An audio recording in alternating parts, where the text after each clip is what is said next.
História da Educação. Síntese de textos.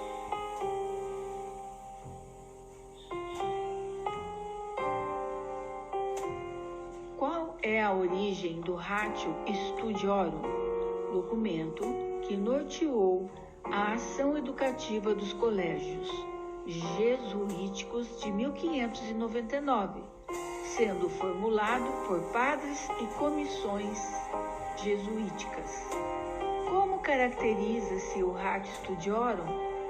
O código representado pelo Ratio Studiorum caracteriza-se como um manual prático que preconiza métodos de ensino e orienta o professor na organização de sua aula. Tem por objetivo auxiliar o trabalho do professor. Como era composto o Ratio Studiorum? O plano contido no Ratio inicia-se com as regras para todos os agentes envolvidos no ensino e para cada matéria de ensino. Incluía também as regras da prova escrita, da distribuição de prêmios e, por fim, as regras das diversas academias. Apresentava 467 regras. Qual era o princípio que regia o Ratio Studiorum?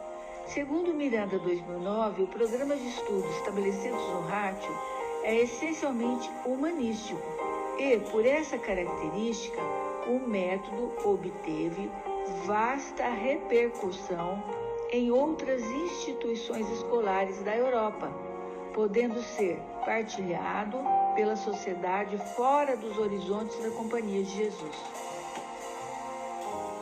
Qual era o objetivo do Ratio Studiorum? O Ratio Studiorum combinava os estudos humanísticos com os estudos científicos, uma vez que o objetivo era formar homens que soubessem pensar e escrever, pois a formação ideal é a que possibilita o desenvolvimento das capacidades para o exercício da virtude. Na pedagogia jesuítica, a instrução e a educação progrediam juntas, considerando esses processos como estritamente religiosos. Por que utilizavam instrução e educação separadamente? A utilização dos termos instrução e educação são necessárias neste período histórico, visto que a palavra instrução tem significado de educação formal, ensino sistematizado, e o conceito de educação é utilizado no sentido de educação moral, educar e formar o caráter do cristão de acordo com os preceitos da religião católica. Quais os procedimentos metodológicos do Ratio Studiorum? A metodologia do Ratio Studiorum compreende os processos didáticos utilizados para a transmissão dos conteúdos e os estímulos pedagógicos. Não havia uma padronização rígida do processo de trabalho, pois a variedade de métodos propostos dava uma ampla liberdade de escolha que poderia ser adaptada às circunstâncias. O método utilizado é essencialmente ativo. Professor e aluno trabalham em conjunto. Os estudantes são frequentemente solicitados a uma colaboração contínua. Como se desenvolvia o conteúdo? A preleção é o ponto-chave do sistema didático do Ratio. Como o próprio nome indica, é uma lição antecipada, isto é, uma explicação do que o aluno deverá estudar, cujo método e aplicações variam de acordo com o nível intelectual dos estudantes. O método utilizado é essencialmente ativo. Professor e aluno trabalham em conjunto, os estudantes são frequentemente solicitados a uma colaboração contínua. Como era desenvolvido o trabalho do professor? Em se tratando do trabalho do professor, este era eficientemente ajudado pelos alunos, pois o ato educativo é intercomunicativo, de ensinamento e aprendizagem mútua entre educador e educando. O que eram os decuriões? Alunos escolhidos pelo desempenho escolar e mérito pessoal, ajudantes na organização das classes. Os jesuítas se valiam de castigos corporais? Os jesuítas não eram amigos dos castigos corporais.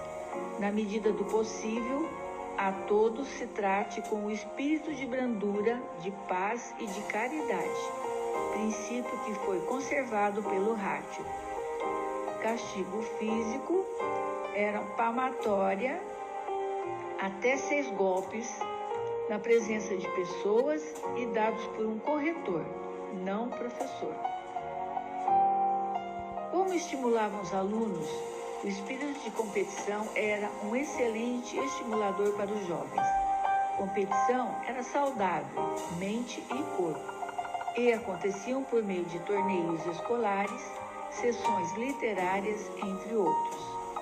Na presença de familiares, eram realizados eventos solenes para a distribuição dos prêmios aos alunos merecedores. O teatro também era um incentivo poderoso.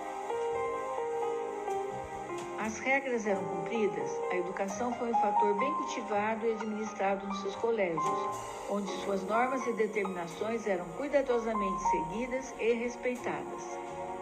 O Hártio nos permite compreender que os colégios fundados pelos jesuítas não permaneceram estáticos durante esse período. Ao contrário, o documento possuía certa flexibilidade para adaptações de acordo com as necessidades. Para pensar, devemos lembrar que o documento estudado permite perceber que os jesuítas tiveram êxito nas atividades desempenhadas, seja na formação do bom cristão, que era uma preocupação própria da época, como na formação de profissionais capacitados. Enfim, mesmo se tratando de um documento gestado no século XVI, o Ratio Studiorum merece a atenção de nós educadores ainda hoje. Além de conhecê-lo, devemos pensá-lo criticamente e, a partir dele, enriquecer nossa postura educativa.